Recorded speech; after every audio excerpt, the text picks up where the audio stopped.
Hi, everyone. I'm Melanie, and I'm excited to talk to you all today about something that we consider while creating event agendas, and that is the distribution of content versus experiential. Today, we'll talk through three of my main tips to consider when creating your event agenda so that it satisfies the most amount of attendees as you can. So, I'm going to give you these tips on your strategies and go through each one. And then afterward, I'll give an example or a way that you can see it in action so that you can implement these in your own event portfolios.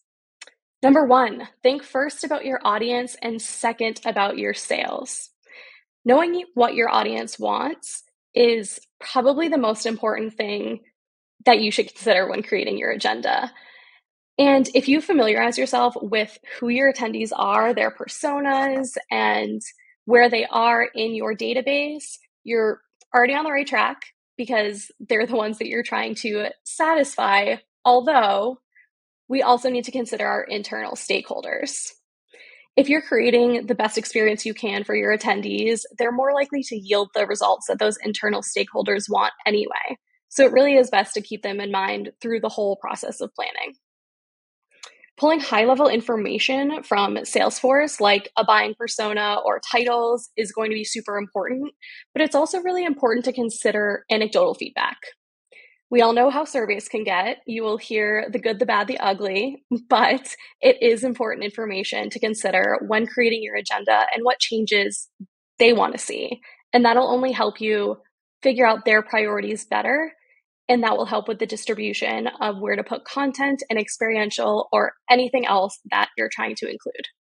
Number two, look at your timing holistically. Nobody has a perfect run of show because so many variables go into it, but we can try to get as close to perfect as possible.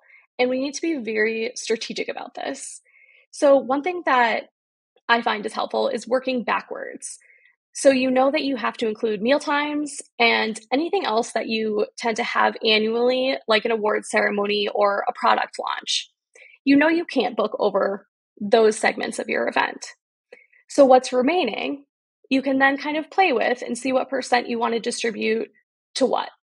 See where you can combine efforts with content and experiential or have dedicated time to each.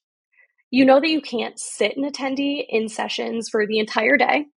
So one of the things that you can consider while looking at your timing really holistically and the whole, whether it's a day or a week event, breaking that up, is just to consider integrating an experience with your content. Then you get the best of both worlds, really. An example of this would be a surprise or delight moment. So maybe having some sort of entertainment at a coffee break, for example, or at the end of a session, having some moment of surprise to keep the energy going. And finally, similar to what we were talking about, see where you can combine the efforts. Every attendee has different priorities, and realistically, it's going to be very difficult to hit every single one.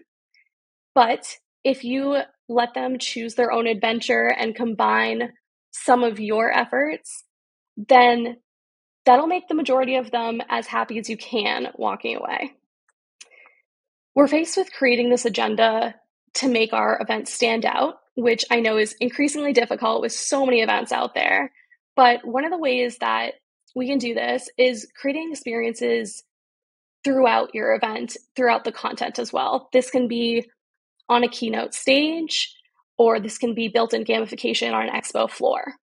I have a few examples coming up of some of the things that I was inspired by and that really support this combination of efforts.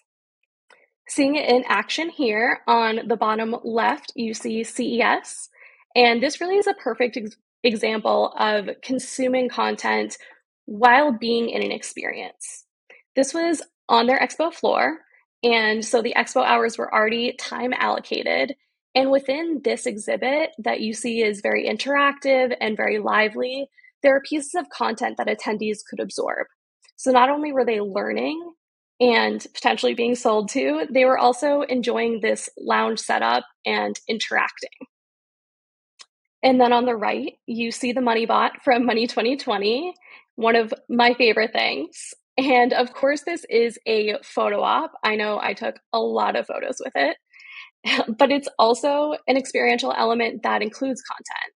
The questions that attendees could ask were all about relevant topics to the event itself. All in all, best case scenario, it is not content versus experiential on your agenda. It is content and experiential.